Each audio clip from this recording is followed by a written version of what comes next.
founder of We the People Media, Gates Garcia, and professor, among other things, political analyst Sierra Knock. Guys, thanks so much for joining us. Really appreciate you taking the time. Thanks, Joe Bob. Thanks for having me. Gates, I want to start with you here. I feel like this is one of those, why haven't we been doing this for as long as I've known about travel visas? This feels like a pretty surefire way of making sure that people don't overstay their visas, which, by the way, is the way that most illegals get into the country.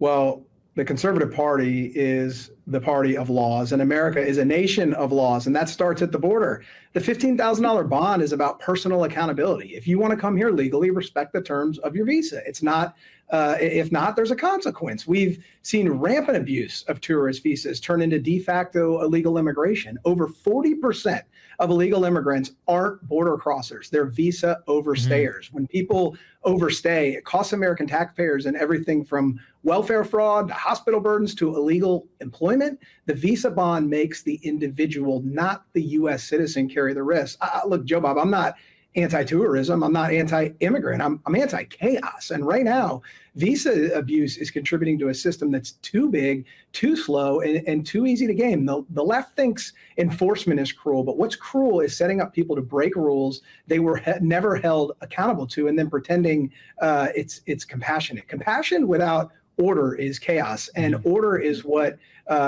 makes compassion possible. Gates, I'm not sure about you, but I live in a very heavily populated tourist zone. I might be against tourism. I know I'm not speaking for you, but I'm just saying myself personally, there's a lot of tourists here. I'm not entirely sure. I'm super stoked about that.